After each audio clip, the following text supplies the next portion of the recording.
Yves Coppens, bonsoir. Bonjour. Merci beaucoup d'avoir accepté notre invitation. Oh, mais c'est un bonheur. Vous êtes paléo-anthropologue, vous êtes le papa de Lucie que vous avez découverte avec toute votre équipe en 1974.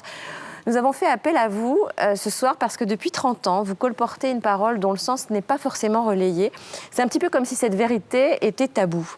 Tous les hommes et les femmes qui vivent sur cette terre, Yves Coppens, viennent-ils de la même souche ?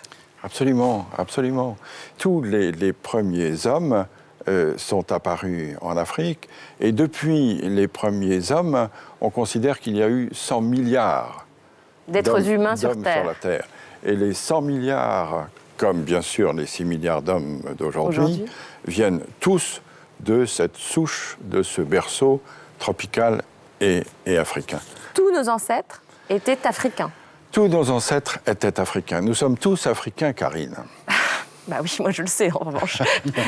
Ça veut dire que Mais tous nos ancêtres... Je suis comme vous, je suis comme vous. Ça veut dire que tous nos ancêtres, Yves Coppens, en Afrique, il y avait du soleil, tous nos ancêtres étaient noirs ? Ah, tous nos ancêtres étaient certainement bruns, parce que, étant donné l'ensoleillement de l'Afrique, et étant donné probablement la peau nue qu'ils avaient il y a 3 millions d'années, ils ne pouvaient pas être autrement que bronzés. Tous les ancêtres, des Danois, des Espagnols, de tout le monde, etc., étaient noirs. Oui.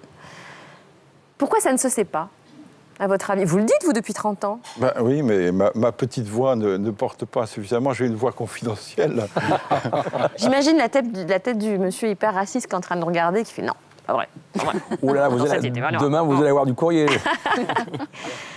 Yves Coppens, en fait, les humains, enfin les préhumains, sont partis dans différentes directions depuis l'Afrique. Et puis, pour s'adapter au climat, pour s'adapter à leur environnement, ils ont déterminé des traits qui étaient le plus adaptés, c'est ça ? C'est ça. C'est-à-dire que les humains, à partir de 3 millions d'années, à partir du moment où ils ont eu la culture, à partir du moment où ils ont eu la conscience, tout ça, ça a 3 millions d'années. Petit à petit se sont déployés et ils ont atteint d'autres climats et petit à petit se sont adaptés à autre chose. Par exemple, pour aller en Asie, ils ont dû traverser des montagnes très très hautes, très ensoleillées, et donc petit à petit, leurs yeux se sont adaptés, c'est ça ? En effet, l'œil bridé pourrait être dû à une sélection naturelle de ceux qui avaient la capacité d'accommoder plus que d'autres, parce que chacun sait qu'à de fortes altitudes, la luminosité est insupportable. Et comment est-on passé du noir au blanc ? Là aussi, c'est un gradient de couleur, un gradient de coloration, c'est-à-dire qu'avec moins d'ensoleillement, on avait nécessité d'avoir une peau avec un écran moins fort pour que la synthèse de la vitamine D, qui est la synthèse de croissance, puisse se faire. Donc par sélection, ceux qui n'avaient pas la vitamine D, donc les plus noirs, sont restés soit en Afrique, soit se sont éteints. Et ce sont les de plus en plus blancs qui ont pu survivre. C'est une sélection qui s'est faite du noir au plus clair. Si on a un écran de mélanine là où il n'y a pas beaucoup de soleil, la vitamine D ne se synthétise pas et on ne grandit pas. Ah. Et du coup, ça gêne évidemment la croissance et le développement de population. Donc le blanc pour vous, c'est pas une couleur ? Le blanc, c'est une décoloration. Les blancs sont décolorés pour vous ? Oui, je suis un décoloré. Ah oui. Et l'œil bleu, c'est épouvantable ce que je vais dire. C'est un œil qui n'a pas de couleur, c'est le fond qui se reflète. Ah, c'est intéressant. Bah non. Bah si.